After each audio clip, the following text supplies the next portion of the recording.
They had the chance to do the funniest thing ever. And I guess on one hand, they missed their mark.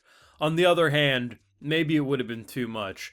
Because my face when I realized what people were telling me last week, that apparently they remember reading something that was similar to this, but it had a different name, or hey, they changed the name of this one. Because, like, the full name, I ain't gonna read that whole thing out, but it's Bogus skill Fruitmaster, right? You know, because they eat the fruits and they get the One Piece level powers, blah, blah, blah. Apparently, it's known as a different name some places, and it's called the Nutmaster. And I guess on one hand, it's a missed opportunity, because could you imagine the jokes we could have made with a show called Nutmaster? A show where you can only get one nut off.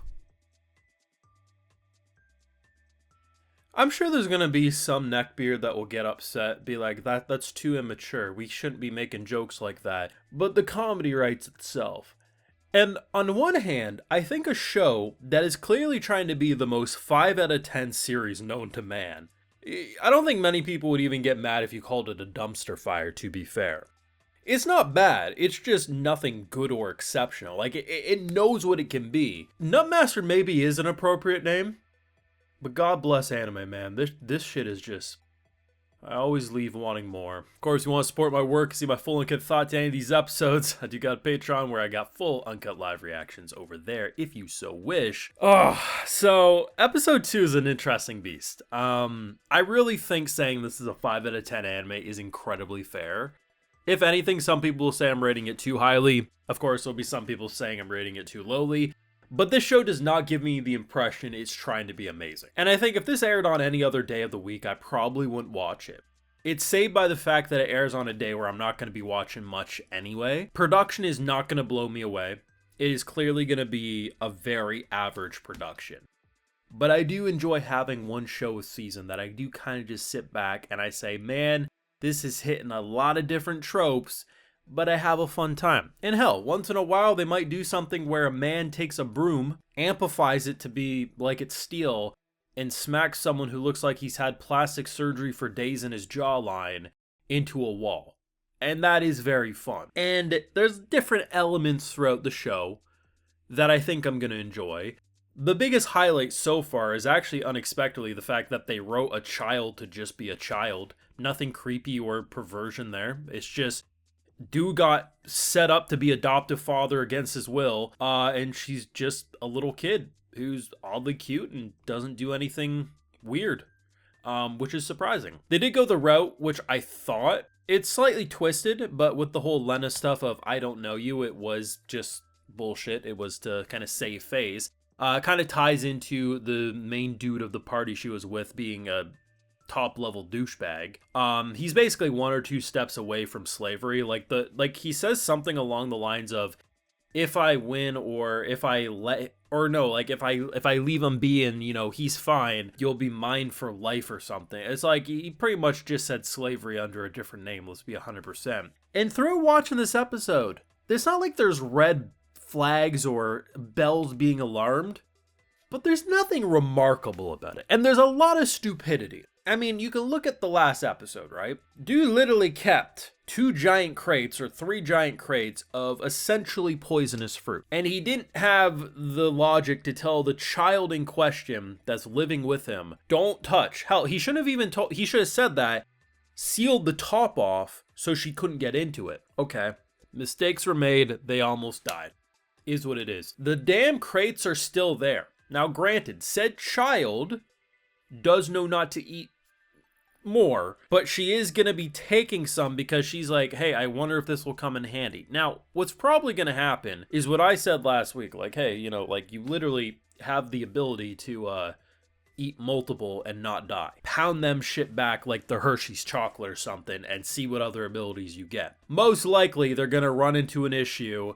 He's going to eat one that she brought and maybe he'll get another ability. Something like that, right? But still, she is still 8. She may be more like I don't know her actual age, but that's the vibe she gives me. Like, she may be competent for a child her age, but she's still a child and they'll make dumbass decisions. But unironically, I do think she might have more logic than our MC. Not that our MC infuriates me. I just think he's dumb.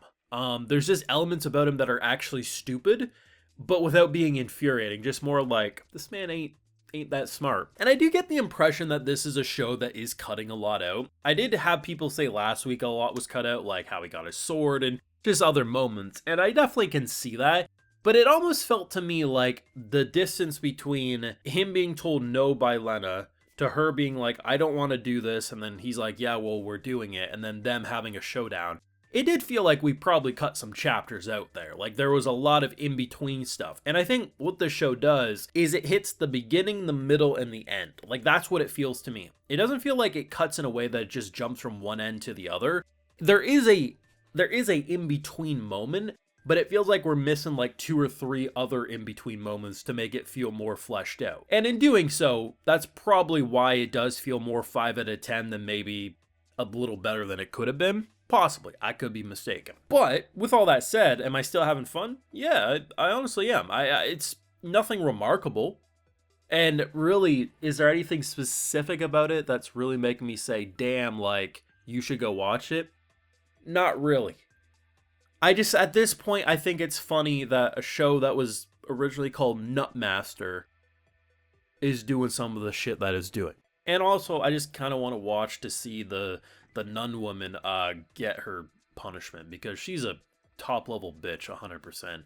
Like, the moment with the snake, right? So they end up fighting the snake monster, and Lena's like, hey, careful of the flames, and he's like, nah. And then obviously all the crops die and the farmers are crying, and he's like, we saved them, what are they, who cares? He said something about how, like, do you look and feel for the insects underneath your shoe? Like, the dude, he deserved the ass whooping he got and more. And then the sister says pretty much the same thing. Okay, like, here's the thing with that whole dynamic. True, in terms of sometimes there will be some, damage done that you can't prevent. But that could have been prevented. If this was a situation where, they're fighting for their life, unfortunately shit got burned, but we killed the monster, so we prevented more losses, that would have been okay. This was a situation where it's almost like we were one step away from them purposely getting a blowtorch and burning their crops. Like, that could have been avoided. Like, just grade A douchebag. I don't know. This is like the most mid-tier show I'm probably going to watch this season. Probably just trash, but I'm here for an episode 3, I gotta be honest. But worst name change possible or biggest glow-up name change possible? You tell me. Your thoughts down below. Leave a like if you enjoyed, subscribe if you're new around here, of course, hitting that bell, and like I mentioned, got those full live reactions over on Patreon. Today, while you're over there, I'll also give you a video shout out. Alright, so today we got Stefan Botnek, Dries Von Hutch, Universal God, Oh Okay Then, Kevin Wallace, and we also have Dragon0909. So I appreciate the support, everyone. Please take care, and you'll have a good one.